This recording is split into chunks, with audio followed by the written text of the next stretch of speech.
Welcome to Who Knows? And today I have someone who knows what it's like to be a Navy SEAL for 21 years. It's my brother-in-law and retired commander, Jake Roberts. Jake, how are you? Doing great. Thanks for inviting me on here, and it's always a pleasure to spend more time with you. Absolutely. Two guys with no audiences. This is going to be huge. I can just see it. Yep.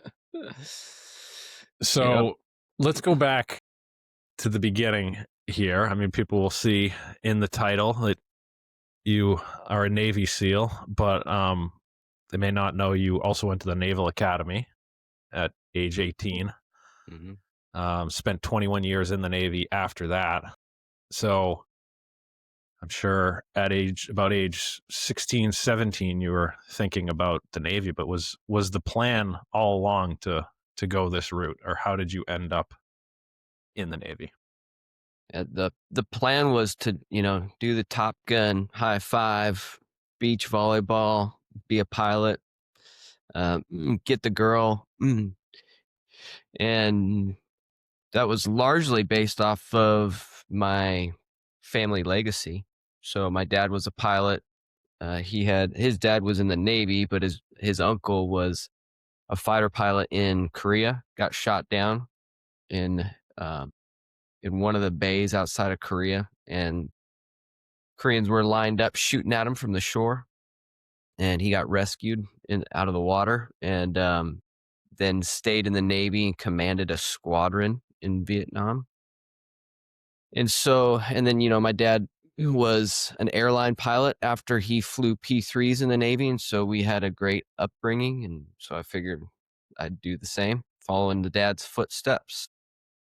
And then I was blessed to be accepted at the Naval Academy and went there, and that's what I thought I'd do until I started meeting a bunch of other guys that wanted to be SEALs, and there are actually a couple SEALs on campus at the Naval Academy. We call the campus the yard. So they were on the yard, and I just noticed something different about them. So I started asking a bunch of questions. I know you played soccer there for 4 years as well, and when I played basketball, and we played against the Coast Guard Academy, and they were in our league, and those guys run in a different level of shape than the rest of us. Because I remember thinking it's hard enough to like go to class and do morning workout for basketball, then practice after classes, then film and stuff, and then you've got all these also physical requirements for the academy that you're doing.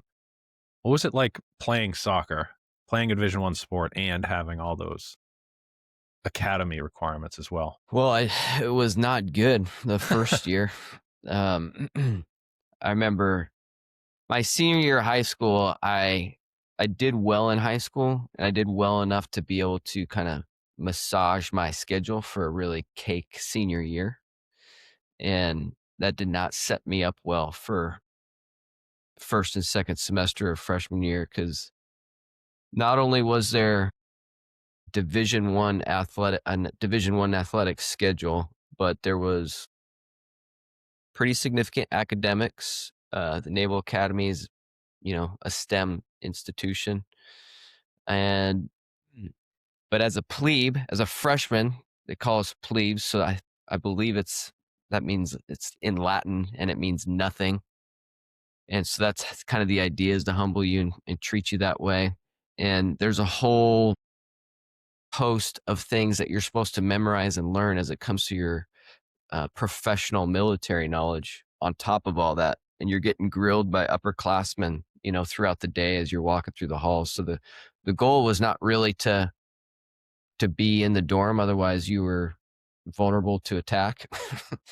um, and so I chose to kind of find ways to keep those guys off my back. I would learn the knowledge. And so I was prepared. And then being an athlete, I got a little bit of special treatment. We got to have um, dinners and lunches in different times for kind of team camaraderie. And for the football guys, they needed a different calorie count. So there was this athletic exception. And then I got to travel because I was on I was on varsity team, and got to go to tournaments and got to kind of be out of the normal things. And so that meant that I just didn't really focus on my academics as much. It was athletics. It was kind of whatever the closest alligator to the boat was.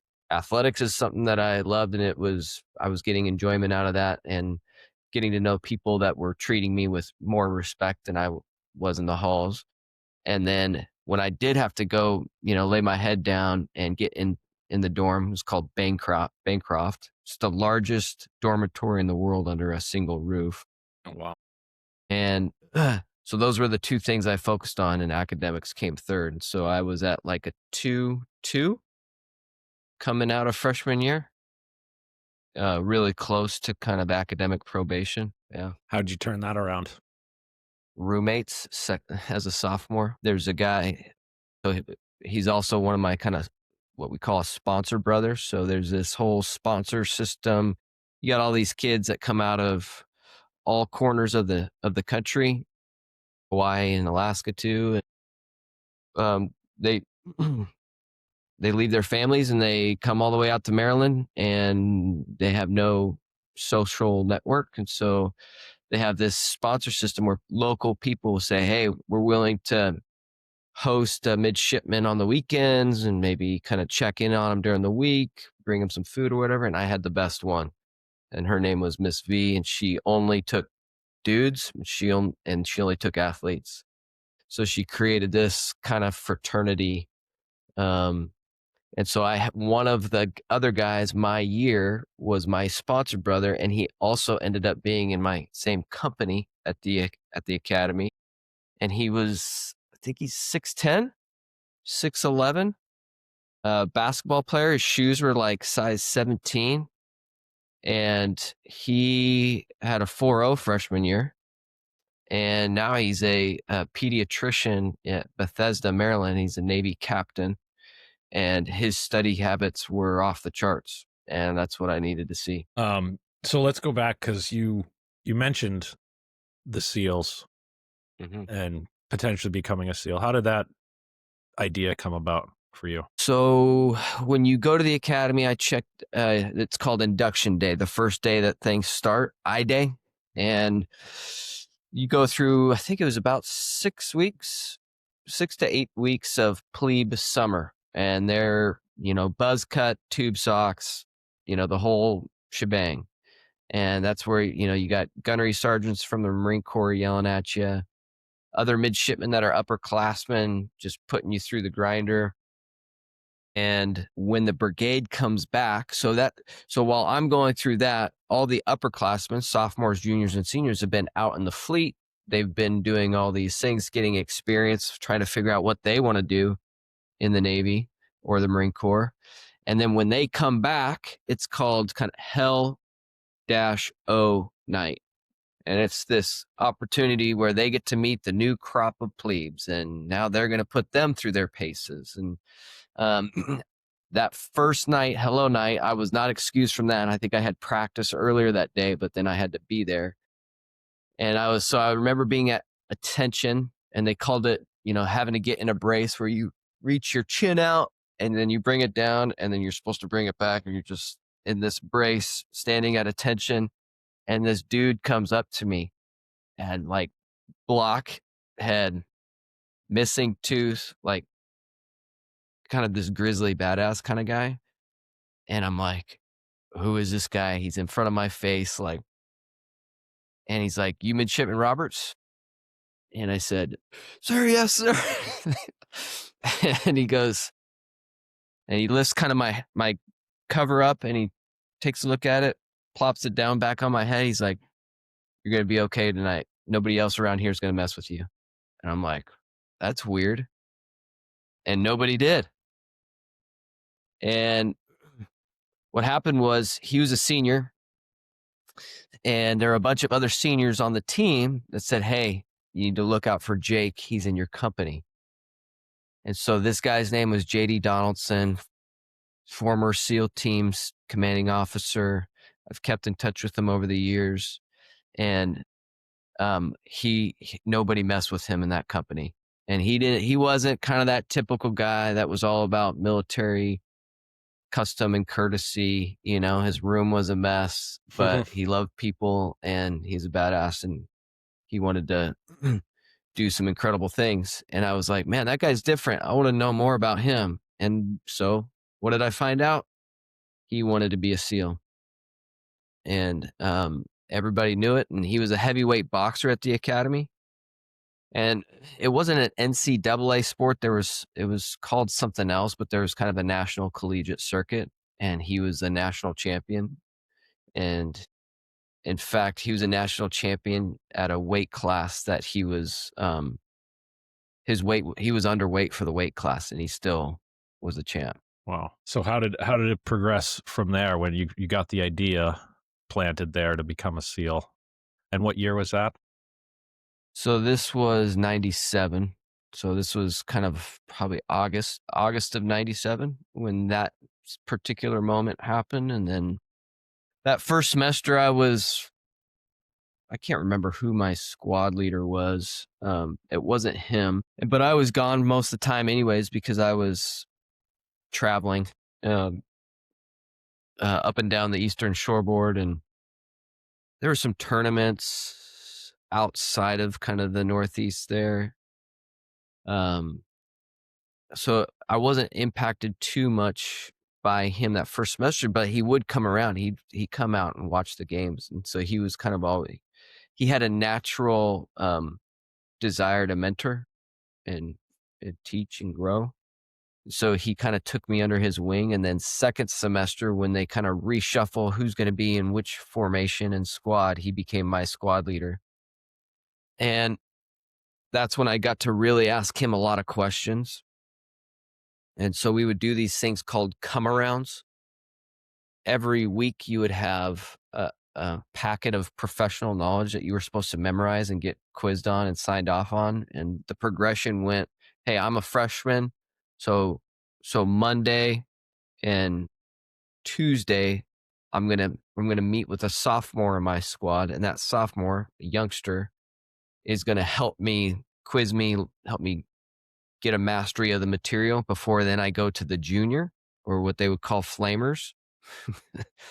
Because juniors are kind of supposed to be more of that kind of hard ass that gets you to feel uncomfortable. And then by the time you get to the senior, you're getting signed off along the way. It should be good. And every time that you meet with them, it's called a come around. Imagine facing a door, knocking on the door. Sir, ma'am, this is Midshipman First Class Roberts here for my surface warfare come around.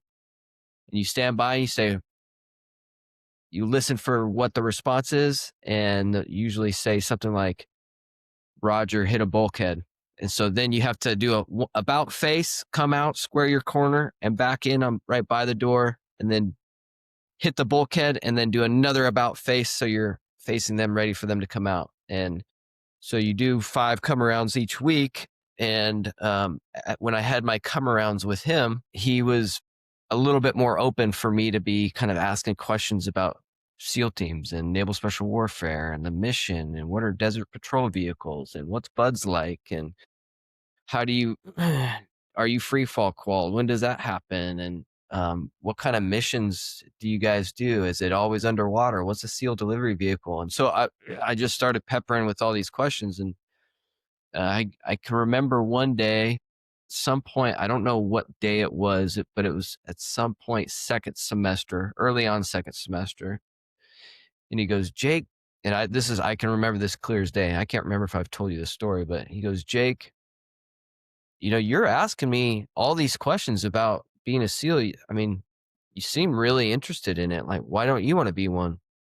As soon as he said that, kids, I still have the sensation today where I rocked back, felt all the weight go to my heels. And I remember looking down at my toes and, $150, $155. And I look back up at him and it was just kind of really honest, authentic me. And he's like, oh yeah. And he's like, I watch you on the soccer field. I've been watching you this whole fall semester. I see how you carry yourself. I see how you take care of your teammates. And he goes, "I think you would be a great SEAL officer." And I was like, there was zero belief before that moment, and he sparked it. So then let's fast forward to you. I think it was 2001 where you went to Buds. Is that right? It was, yeah. I graduated the academy by the skin of my teeth, and um, was fortunately be selected in January to go to Buds. So for the huge audience that we have, Buds is a basic underwater demolition SEAL training. So a fun acronym. Let me just stop you And there for a sec. What yeah, do you know about what percentage of people that want to go to Buds get invited? it's small. So in my senior year, just from the academy, there's other commissioning sources and other ways that you can go to Buds. But from the academy, I had a graduating class of, it's roughly around 1,000, maybe a little bit less by the time we graduate. And out of that 1,000, there's probably somewhere around 150 people that actually, by the time that's, when you start off as a freshman, it's like everybody wants to be a SEAL. Oh, okay. Then by the time you get to senior year and you've done some things that are hard and you figure out you kind of do some sniffing around, you see who's who in the zoo. There's a little bit of self-selection by the time you get to senior year. But I would still say there's probably around 150 people-ish that put wanting to be a SEAL as their first choice. Mm-hmm. And there's 16 that got selected. Yep. And so, yeah, super, super blessed and grateful to have been one of those few spots. Because there's a lot of guys that had to go a longer route that eventually made it back to Buds. But yeah, so I was able to spend the summer in Annapolis and helping train midshipmen, learning how to rappel, learning how to rig them up, rappelling from thick structures, rappelling from helicopters, fast roping a little bit, doing just kind of some fun, without, I think we did some shooting that was very controlled and static. So static meaning if you're on a range, like you're not moving and shooting. It's just, hey, you stand still, throw some lead down range, which was fun. It was fun for me, and I got a ton of freedom. I was getting a paycheck, so it was a great summer. Was rooming with a guy named Andy Halfley, who's got an incredible story and a guy that I love very much. But then, yeah, that summer came to an end, and I was checking in, drove out to San Diego, and was checking into Buds. And it was on a day that we all remember in September 11th. So I was checking into SEAL training when I saw the planes fly through those towers. What did that feel like? I remember, since we've kind of talked about my line of questioning in terms of becoming a SEAL, I thought it was a cool mission. I thought it was a great team. And I was excited about that. I was excited to be doing something physical. D1 athlete, I've always been pretty good, except for swimming. You've got me on swimming. But, but I enjoyed the physical challenge and exerting myself in various ways. So there was part of that too, that it was a little bit, jump, dive, run club that I was excited about because these people were intense and they were studs. When that happened, I was like, okay, this is going to be different now. It is not about a personal challenge and see what you're made of as much as it's going to be about there's going to be an enemy out there that you're going to be looking to defeat, disrupt, deter, kill. And that was, I still didn't, it was vague. I didn't know exactly what that meant at that time, but I knew it was different.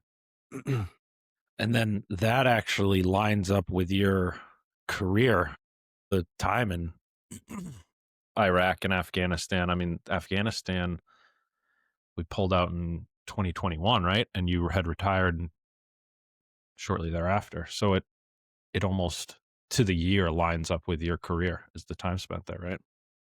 Yeah, and so I was classing up with Bud's class 239 when we got into Afghanistan. Iraq came a lot later. Well, it seemed like a long time then, but now it wasn't. It was shortly thereafter, I guess. Um, so I think Team 3 and then maybe Team 8 from the East Coast were some of the first platoons that went into Afghanistan. And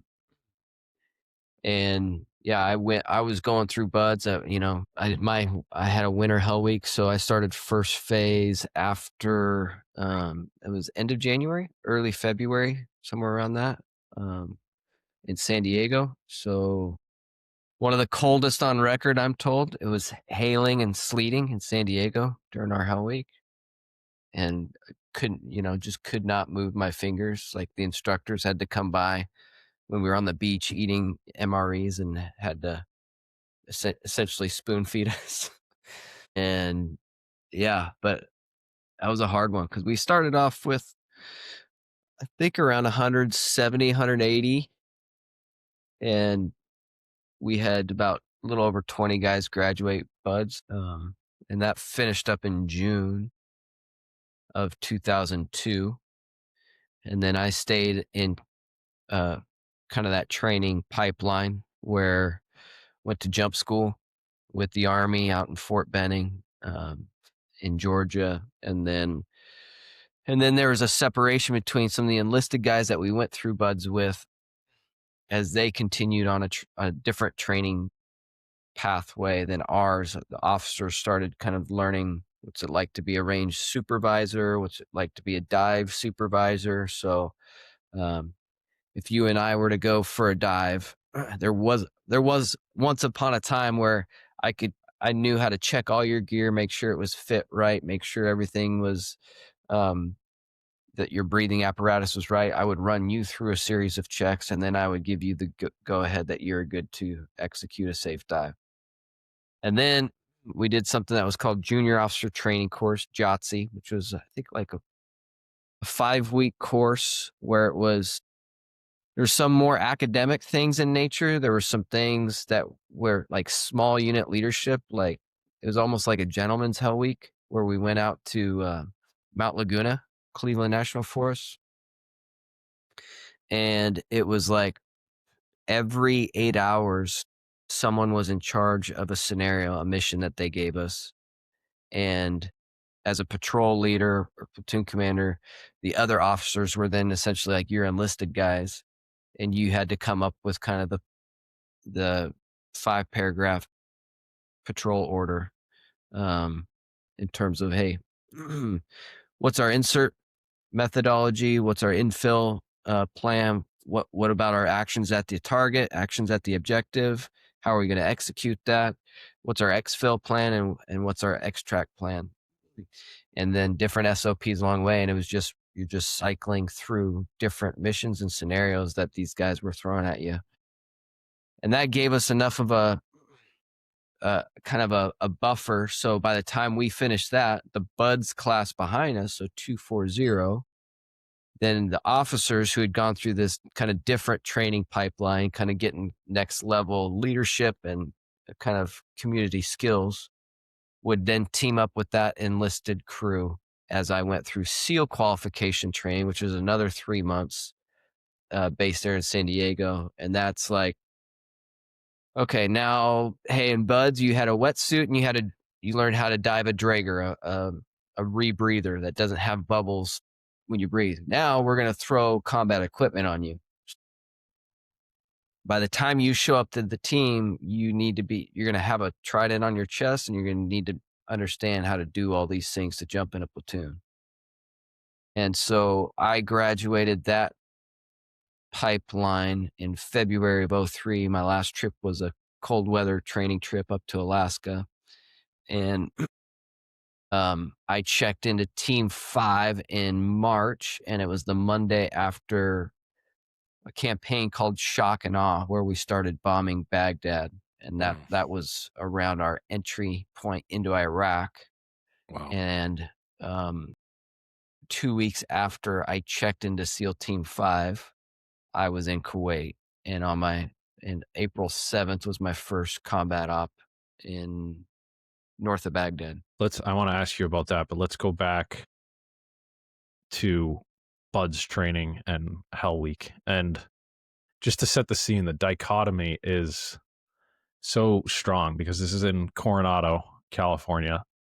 People that don't come here don't know the water's freezing, especially from the East Coast. Everyone thinks they're going to Florida where the water's like Mhm. 85 degrees in the summer. Yeah. And the water's freezing here. And then especially in the winter or February. And I mean, it's beautiful here. So right next to where you're going through Hell Week is the Hotel del Coronado, and people are paying $700 a night to stay there. It's and go out on the beach and sit on their beach chairs, and you guys are getting destroyed like Yeah. 3 blocks south. Yeah, we're providing some good entertainment for those guests. It really is. It's great. um, but the water's freezing, Mhm. and the air in the winter, it always ends up pretty nice in the middle of the day in the winter. Mhm. San Diego's beautiful, but Mhm. it'll be in the 40s consistently at night. Yeah, throw a little wind chill in there. Yes.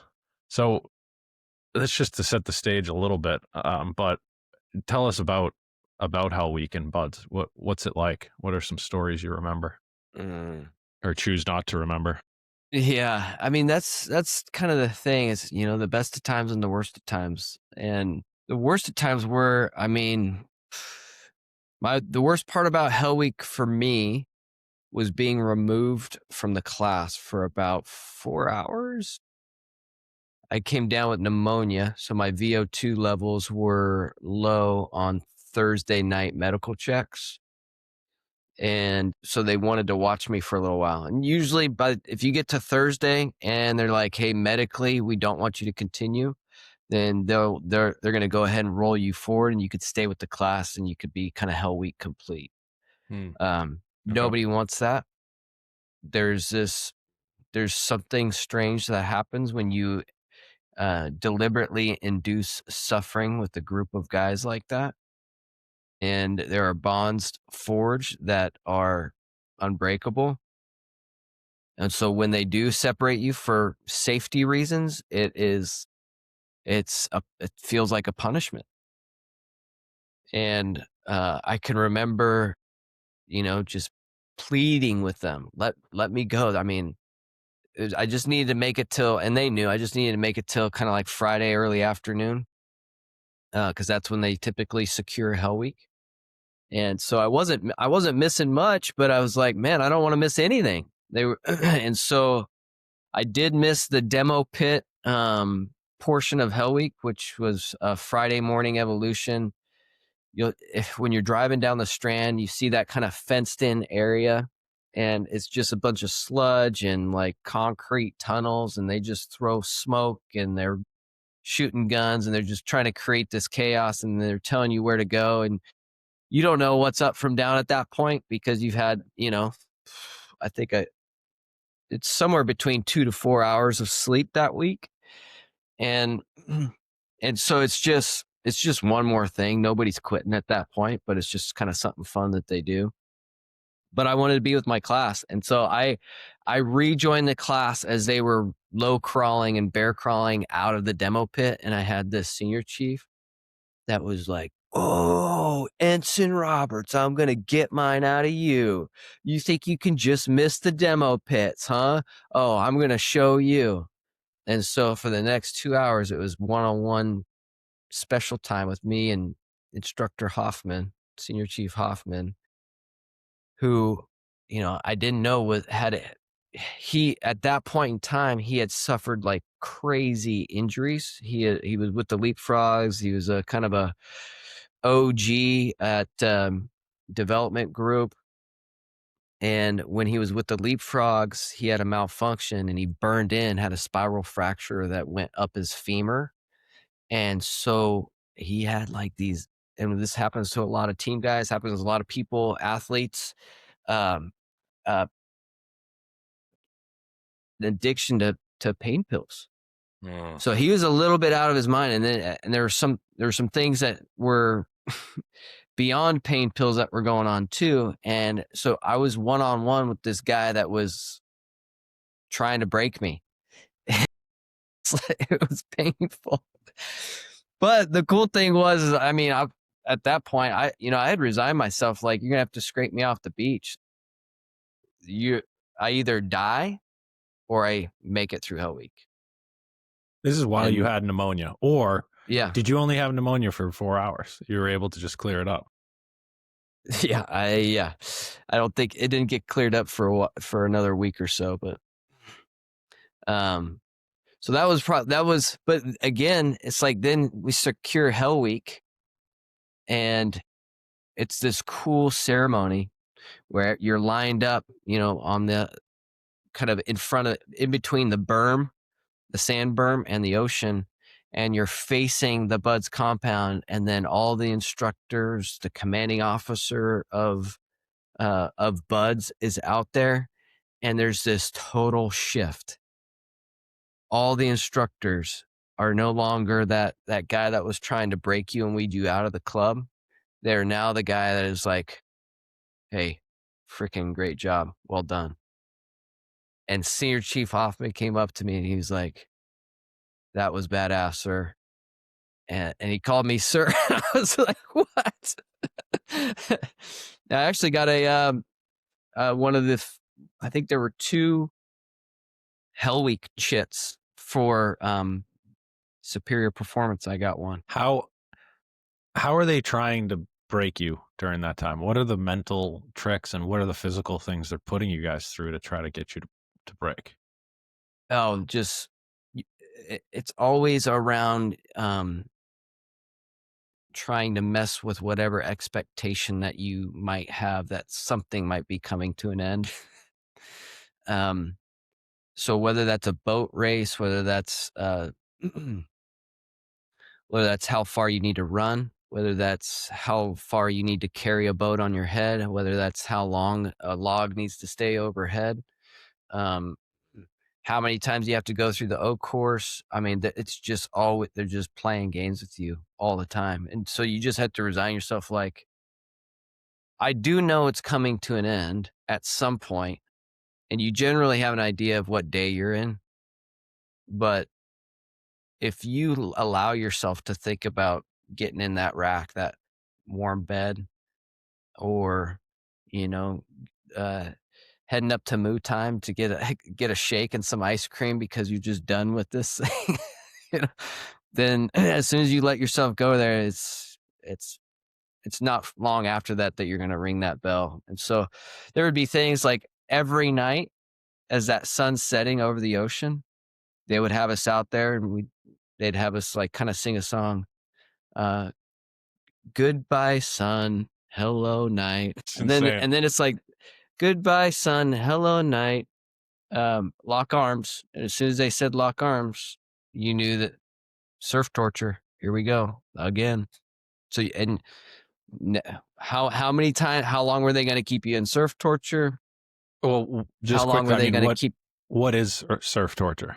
Okay, so like they'll say lock arms, and then that means however many guys are left, you lock arms and you're facing the ocean, and then they'll say forward march, just boom, boom, boom, boom, boom. And you get out to about knee high, and it's about face. So then you turn around, relock arms, and then it's take seats. So you sit down, and that's okay. You're still okay up to that point. You're just with your guys, and it's like backs, and then it's like, okay, and then it's like you're supposed to stay on your back. You're supposed to just let that water just keep all that sand that's in that surf zone, all that froth. It's just, and you're just supposed to stay there. And then they're just yelling at you like, keep a straight line. And you're trying to like keep a straight line. It's this impossible task, but that's the point, is it's not about completing the impossible task. It's whether it's your response to the task at hand. So it's just always things like that. But I mean, but those are also like those are the things that forge you. The jokes, guys, pissing themselves, pissing on their buddies to keep them warm, crap on their it's like it's all this stuff that happens. And you see bravery too. Like these guys that are just like, come on, let's go, we got this. And so you really just remember all those good things. And that's kind of the metal that's forged through that process, and why it's still there today and why it's so important. Yeah, I forgot to mention in setting the scene the consistently big waves out there. Yeah. So when you're talking about sitting in the water, it's big waves, and especially in the winter. Yeah, we were getting tossed out. So that's the other thing. It's like that's kind of like fun too, like a bunch of young dudes trying to figure out how to get past the surf in a rubber boat. It's, no motor, not incredibly hydrodynamic. And dudes are tired, but it's like you do understand Mother Ocean better. You do understand how the sets are coming in. You do understand how there's so many business principles that come out from leading a small boat through the surf. And relevant tactical principles too. Um, does everybody understand the direction we're going? Does everybody understand what their task at hand is? What happens when you get tossed out of the boat? One guy does, the whole boat capsizes. Have you thought through second and third order effects and contingencies in your business, or what happens downrange? And so it's just this like physical laboratory of leadership and character. Is there some um thread to understanding who makes it and who doesn't? Is there some way to summarize who gets through? They've been trying to figure that out for years, but the attrition rate has always been around 30%, somewhere between 20 to 30% actually make it. And that's been a historic number. And they've tried different things over the years. They've tried to, recruit more wrestlers and football players, and generally speaking, I think they've noticed like a couple percentage point increase in that kind of strategy. People who are team oriented and grow up in team environments, Mhm. but ultimately you just never really know. The guy, when you first get there, like your first impression, you look around at other guys. Is it the guys you think will make it who actually make it? No, it's across the board. There's total badasses. There's that you're surprised when you hear them ringing the bell. There's former Mhm. Olympic, collegiate level athletes, Olympic athletes that don't make it. Crazy. You would think like, oh man, yeah, this guy. I mean, look at him. you know, it goes back to like, what I thought of myself too before I even knew about SEALs and thought I was going to be a pilot. Like, there's so much that we prescribe to what we see. Mm-hmm. It's almost like, drafting in professional sports. It's like they still don't know why it works. I mean, you've got Ryan Leaf picked at number 1, and you got Tom Brady in the 6th round, Yeah. and they still, Especially with quarterbacks, right? yep, and they're still like generally not any better at it than they were. So I mean, Mhm. it must just be a lot of the difference must be in your head and your heart Mhm. that you can't look at and kind of Mhm. on the outside assess, right? Yeah, it's really hard to find selection for that. So let's move forward a little bit. You've you were in Iraq, Afghanistan, Philippines. I'm sure Mhm. I'm missing things here. Tell me if I am. But I guess the first question is, how much does your training and being a SEAL, you guys are, I'm sure, as well trained as anyone on earth for this. But how well does that prepare you for war? Yeah, it's a good question. I mean, I think it prepares you incredibly well for war. And not necessarily because you have all the answers and you know the environment and everything that's going on and that you're tactically where you need to be. It's not necessarily that as much as it is you've been put through the paces that we expect in terms of your grit, in terms of your physical ability and what we will be demanding of you. Um, your ability to shoot, move, and communicate is at a level where we think that you can still have uh, effects on the battlefield that are advantageous to friendly forces versus adversarial. And so it that training is probably the best foundation that you can have going into that. But then that's just kind of like the beginning of really understanding how many different things that you need to be thinking about when you conduct a full mission profile. So the gap, I guess maybe another way to describe it would be the gap when I first showed up to Team 5 and was on my first combat deployment to when I was a platoon commander and ground force commander, able to have a clear picture of the operational environment and where our maneuver and friendly assets were on the battlefield. So I understood how to maneuver those assets in a way that was safe enough to have positive effects on the target we were after. Significant gap that was, 4 to 6 years of training and skill mastery, I guess you could say.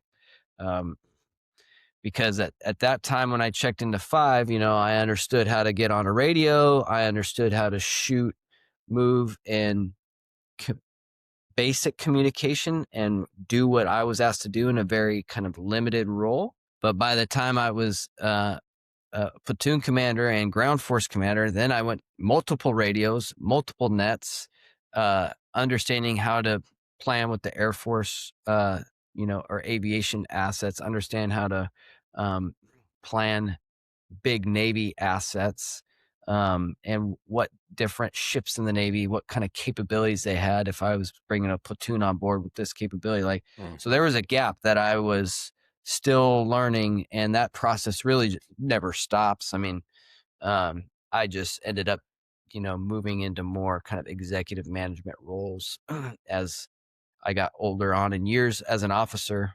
But the enlisted route, they stay operational and they just have an opportunity to master that tactical skill and craft over typically 15 to 20 years, whereas my time kind of round out around 10. So, you had said we went in March of 2003 with shock and awe into Iraq, and then you were there Mm-hmm. in April. Is that right? Mm-hmm. So what was that first deployment like, from what you're willing to share or can share? Yeah, no, it was awesome. I mean, it was before something that was called General Order Number 1. General Order Number 1 came out when at a point where they felt like there was a level of maturity in the war where they could bring in some more rules. So those rules were no alcohol, no no other paraphernalia that guys typically look at on deployments and things like that. And so they were trying to get a little bit more strict, but this was pre-General Order Number 1. So it was kind of like the Wild West. We didn't even have up armored Humvees. And the only armor that I wore was like this little kind of chick plate thing. That changed as the war progressed because of the enemy. It was EFPs, I believe, enemy force projectiles, and the IED threat. Improvised explosive devices became a huge threat to our movement around the battlefield. So that threat was not really there, but it was kind of like, okay, we're here, let's figure it out.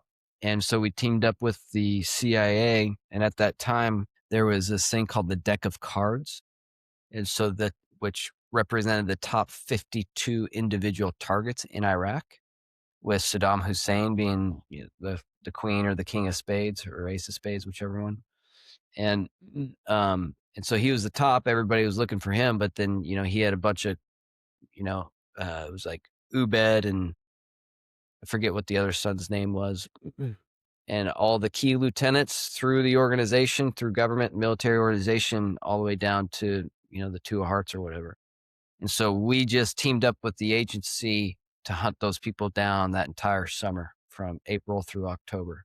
And it was awesome. I mean, it was everything that a team guy that had been through Buzz, that had been through workup cycles and trained, that was everything they wanted to do. And so we would op pretty much every other night. We'd go out and hit a target and come back, have breakfast at 5 in the morning and maybe grab a couple hours of sleep. And then I'd get up as the young ensign, kind of booge boy, start filling out the reports, doing some mission planning for the next cycle. And then it was a great experience for me because they'd let me kind of go out at night in a limited capacity. Maybe I was holding security on a corner of a building, or I was driving a Humvee, or I was navigating a Humvee, or whatever it might be. But I was seeing all the mission planning. I was going through rehearsals with the guys before the op, getting a sense of how to clear a room and clear a building. So it was a great deployment, and um, but I got a little cocky. I got a little cocky as the ensign and the guy that was promoted during the middle of an op to lieutenant junior grade, and then I came back and had all this confidence, which Erin saw. Fortunately, I'm my wife, and but but because of that, and what I was hearing from guys, like there are master chiefs in the SEAL teams that don't have as much experience as you. And I, unfortunately, I let that go to my head and thought, yeah, that's right. And while I might have had some combat experience that they didn't, I didn't have years on earth experience or so many other elements to training. And so I had to kind of relearn that quickly in a year or so after that. I needed to humble myself and get back on track. And then, so what were your other deployments like shortly thereafter? Yeah, so it was an interesting time in Iraq. And the cool thing about my deployments and how they worked out. So that was a summer of '03 deployment. Then there was this thing called the Surge. GW was still the president. You had Petraeus that was in charge of all forces in Iraq, and counterinsurgency was the big push. So in the beginning, it was kind of like capture the flag, get to Baghdad, secure the capital, and that's a center of gravity that we need to seize. But the nature about the war was, I mean, it's so tribal. There's so many different factions of, you got Shia, you got Sunni Muslims, you got an Al Qaeda influence, you got an Iranian influence. So there's all these different things that are that make up the nature of different kind of incentive structures amongst these tribes, and you're trying to figure out what that all means in terms of bolstering security in the region. And so there was an active, so we were trying to, in an American way, stand up a kind of a government. They called it the Iraqi interim government. And while SEAL teams were still doing kind of typical direct action raid and other things in country, as we were standing up this Iraqi interim government, they needed more SEALs because they wanted SEALs to be like the Secret Service for these principles. So I launched, usually a workup cycle in between deployments is 18 months. And we launched probably 6 months ahead of schedule back in December 2004 to become the Secret Service detail, essentially, or personal security detail, PSD, for the Iraqi president, Sheikh Ghazi. Just, they call him the fat man because he was huge. But so our guys were like on Iraqi Air Force One and would go to Geneva and would cruise around Baghdad in these up armored BMWs. And I was a guy that was planning and reporting back to the ops center on everything that was going on, because it was a high profile kind of visibility thing for the 4-star.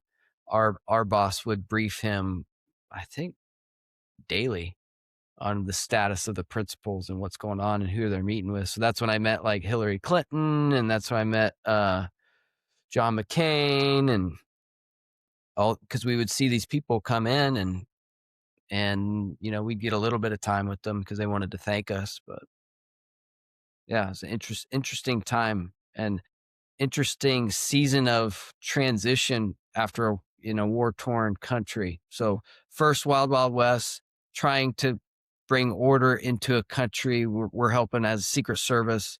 That entity gets kind of stood up. We're no longer doing that. And then my third deployment to Iraq was, okay, now how do we train Iraqi security forces, be it police or army, to kind of handle business themselves? So everything we did on that third deployment, which was probably my most kinetic deployment, because we came in after, you got, everybody always hears about Task Unit Bruiser and Jocko and Leif and those guys out in Ramadi. And so we came in right after that, after Mike Mansour died and Mark Lee died. And, that summer when, before Aaron and I got married, we were going to those memorial services. And then we deployed to the same area. And so that was when, but we had to do everything. There was a rule that we had to do everything with Iraqis on the op with us. So now you have interpreters you're bringing out. Now you're, there's a risk there with their level of skill set and what they can do. And when you're in a firefight, what do you do with that? And so, I got to, and the goal was just much more tribal engagement, tribal chic leadership engagement. How many meetings can you have with them? What is it that they need? How can we help support that? Whether it's arranging for other meetings, whether it's some sort of funding something, whether it's actually building a school, building a well, like all those things were on the table to try to get them to a place where they were more autonomous. No, I mean, so you checked into Buds on September 11th, 2001. You mentioned how you had, a real sense of purpose. You didn't know what it might be at that point, but you had a mission and a purpose that would be coming as a result of that. Did you feel that way throughout all of your deployments, that we were there for the right reasons, fighting these wars? No, I think that's probably one of the reasons why I shifted course at much later on. But the uneasiness with me, especially as I got, as guys that I love and care about got hurt and died, the question you ask is, why? And I was never, when I would see kids in Iraq, when I would see other human beings, and I've got a faith, so I believe in Jesus, and I believe that we're all created in his image. And so that's how I see people. And so even though I think there is a it's important to have a military, and it's important to be able to defend yourself and defend your country, I still have that lens that I see things through. And I had to say, you know what, in this moment and in this season of life, I care more about the guys to the left and the right of me than I do about the people that are in this country. That doesn't mean I'm going to do anything extrajudicial or something that isn't right. But if we come under enemy fire and there's questionable decisions because there's gray area, I resigned myself before I deployed that in those gray areas, I cared about Mark more. I cared about Tim. I cared about McLean, and we were going to do what we needed to do to break contact and win the day. and that uneasiness has stuck with me, and I I ended up wanting to focus my efforts in not hunting humans, but upstream effects on how to break cycles of corruption and evil and violence and abuse, rather than a military solution, which is always going to be downstream of that. I mean, who are some of your? I know you'd rather talk about other people than yourself anyway. So who are some of those good friends that you lost? So, well, there's a guy that I graduated buds with, Shane Patton. He ended up dying in Operation Red Wings. Was one of those um, guys on the helicopters that was part of the QRF going after trying to help out Mike Murphy.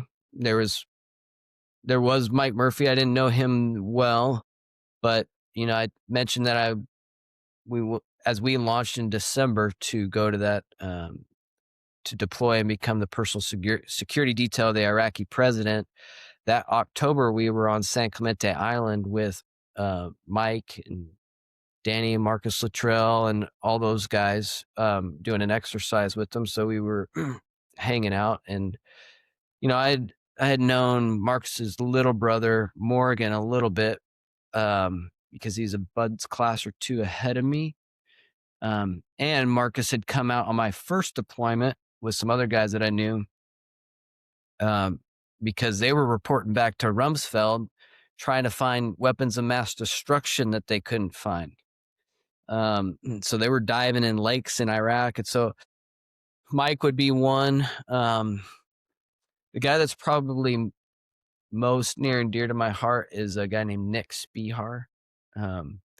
He was when I was a platoon commander, my last platoon in the Philippines. He came out as a new guy, and I was just really impressed with him. He's a Minnesota farm boy. I don't know if you remember this, but when I tell this story, he's the guy I was challenged to run 30 miles for my 30th birthday after that Philippines deployment. And he's like, "Hey, sir, don't you know I'll do that with you?" And I said, "Really?" He said, "Yeah, sure. Why not?" And he just had that mentality, and that's kind of what you get through buds. It's one of those things they forge. It's like, it doesn't matter what is going on, but I mean, you're always there for that other guy that's under the boat. There's always a boat that you're I don't know how to say this, but there's always, it's like this feeling that there's always a log or there's always a boat that you're carrying, but that that other guys are carrying with you. And that's just a mentality that you have. And him as a new guy, he embraced that. And even if it was a 30-mile run that he had, there was no expectation for me. It was just something that was an individual challenge. He felt like that was a boat that he wanted to carry with me. And by the end of that deployment, he bought me a nice bottle of whiskey, and he was like, "Hey, sir, I just want you to know I really appreciated this deployment and this opportunity you gave me." And I was like, "What the, dude? Number one, I'm making more money than you. You shouldn't be buying me gifts." And I said, "All right, well, I'm not going to drink this. We're going to drink this together after we finish our 30 miles." So we had some whiskey from that bottle that night, and I just always had. So I check in on him every once in a while, because after that I went to Monterey. We started a family, and he was just entering into his operational career. And then he was in Afghanistan, August 6th of 2011, and he was on Extortion 17, and that was a helicopter that went down, and that was the darkest day in naval special warfare history. And yeah, that one hit me because I was probably I had kind of a leadership relationship with him. He's someone that I invested in. He's someone that saved the day for us a couple times in the Philippines. He's someone I held in high regard. He was, we draw this, we walk this line in the teams where it's like, yes, I'm a superior to you in terms of rank and responsibility of certain things, but but we went through, kind of spilled the same blood and the same mud sort of thing. So there's a bond there and a kinship that I really enjoyed about Nick. And so that one was hard. And you still have a bottle of whiskey where you'll take a drink once a year, right? Mm-hmm. In his honor. Is you the rest of us just read about this stuff, of course. So is survivor's guilt real, whether you're there in action or not there when you wish you would have been? Is that something you Yeah, feel? both and. So when I was there, the story I would share is Mark Robbins, the guy that was in my wedding. I was not on this particular mission. I was in the Tactical Operations Center, and he was out kind of in between Ramadi and Habbaniyah. And there was already some officers that were in charge, of great guys that were leading that. And so you don't want to have too many chiefs or cooks in the kitchen. And they came under heavy enemy fire. But this is a guy that was in one of my previous platoons. And like I said, he was in my wedding. So we would still operate together. And I just love this guy. State champion wrestler from Illinois. Man's man, shakes your hand. It feels like it's going to break. Called him Freak Boy. And they came under heavy enemy fire. He had a heavy machine gun, so fully automatic. We depend on those guys to lay lead down to make sure that the enemy will put their head down and give us time to think and maneuver. And as he came up above a lift on a roof, he identified someone, went to start pulling the trigger, pop, pop, pop, pop, pop. And as he pulled the trigger, a bullet came in right through his right eyeball and out the back of his head, kind of traveled around through the bottom part of the brain. Crazy action on target. There was a Silver Star awarded that day, or for actions that day, several Bronze Stars with combat Vs. And but they needed to get the helicopter in there, CASEVAC, which stands for Casualty Evacuation, into a hot landing zone so that he could get to next level care.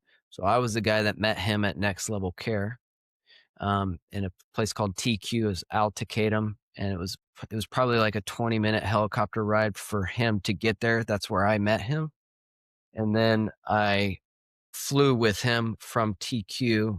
They did a little bit more to stabilize him, not much.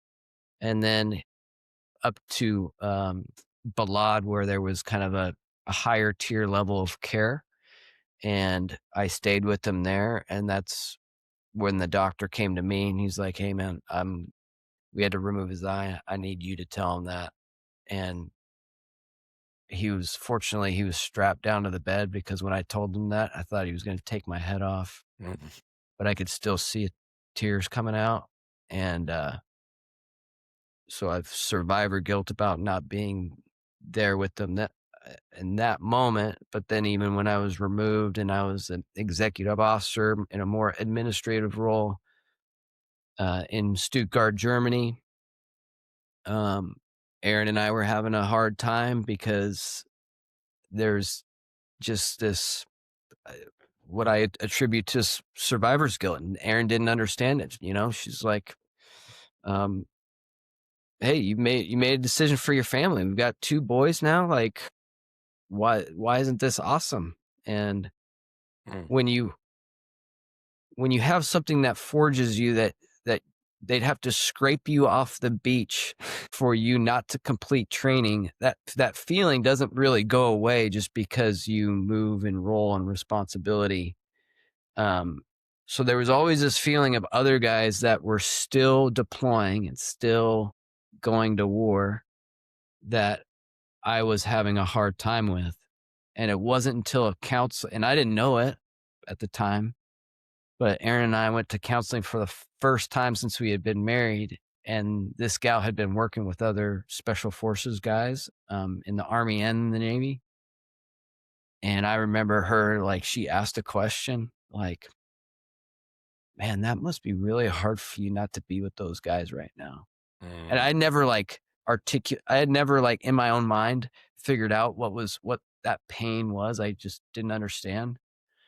And as soon as she asked that question, it felt like it was, she put a key in a door and unlocked it, and it totally opened. And it was like, you know me, I'm emotional, but so it was like total floodgates, crazy, but it was uncontrollable. Like I didn't understand where it was coming from.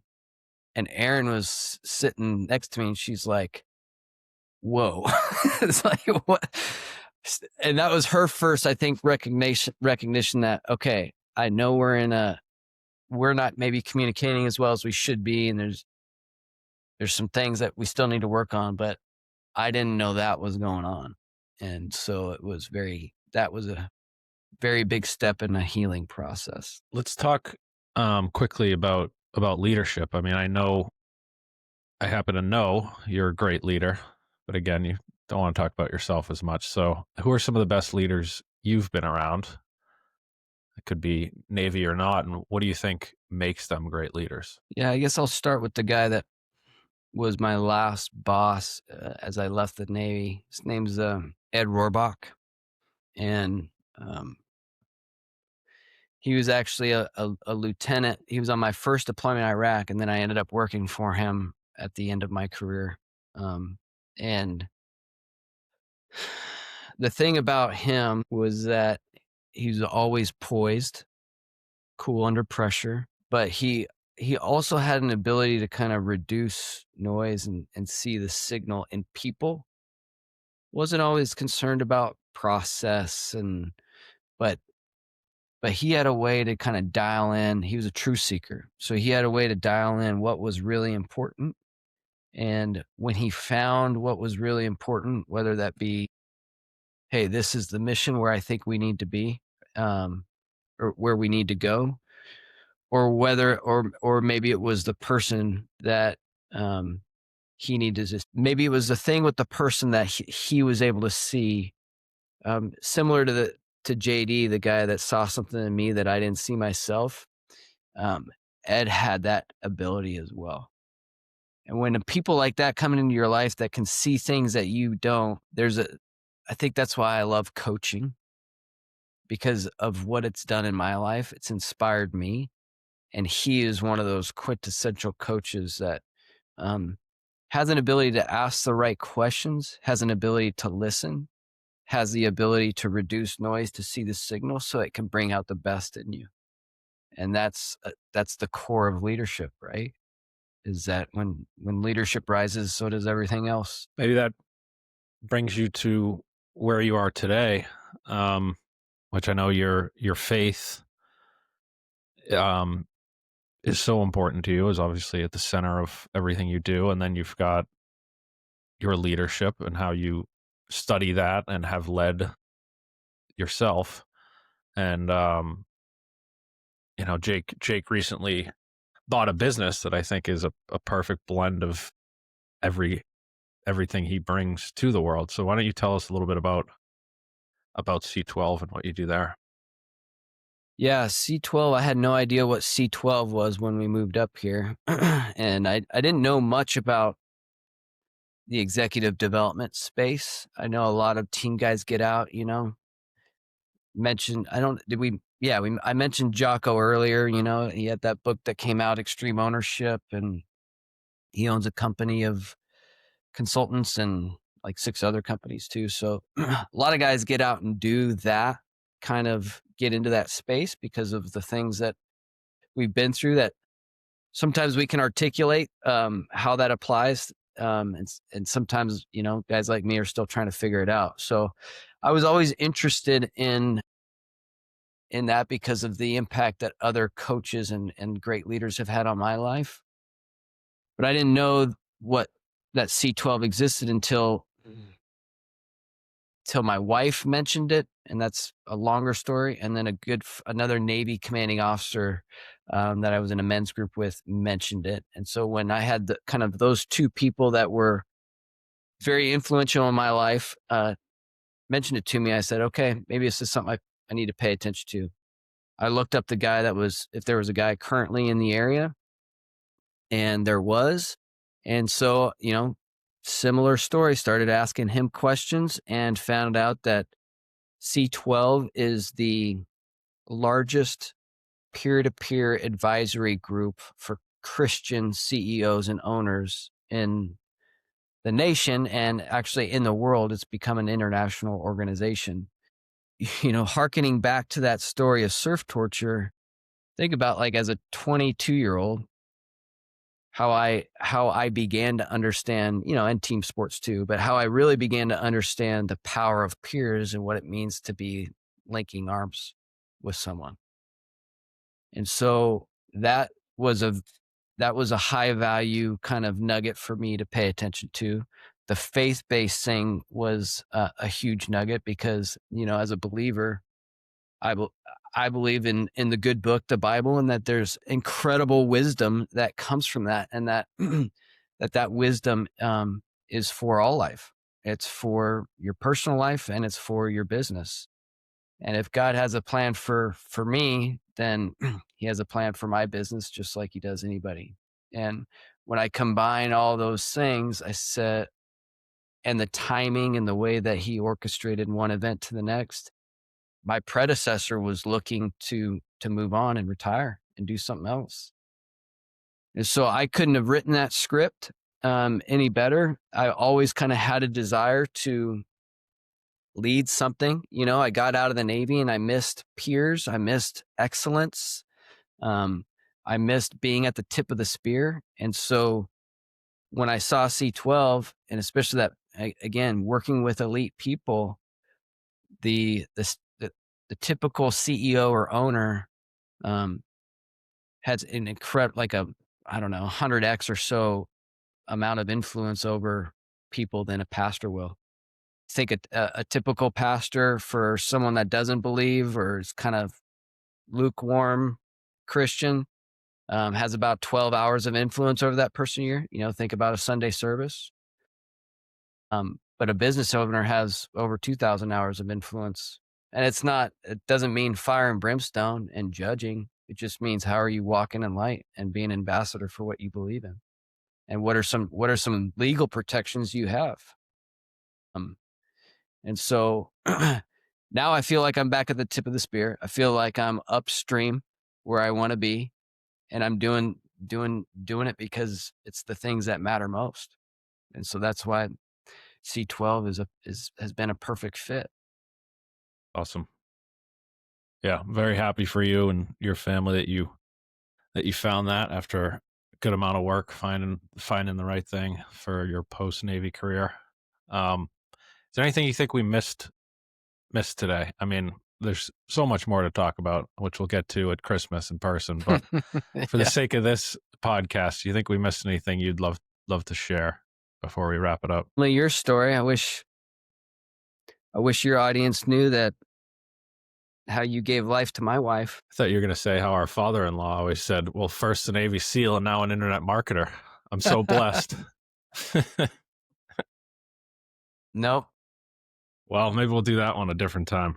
Yeah, that'd be great. Let me know. I could interview you on your own show. There we go. All right, Jake, I really appreciate it. This is a lot of fun. If people want to connect with you after this, where should I send them? Yeah, just send it to joinc12.com or Jake Roberts on LinkedIn. Okay. Yeah, I'll put both of those places in if people would like to connect. Have a great afternoon and see you at Christmas. All right, man. Love you. Love you too.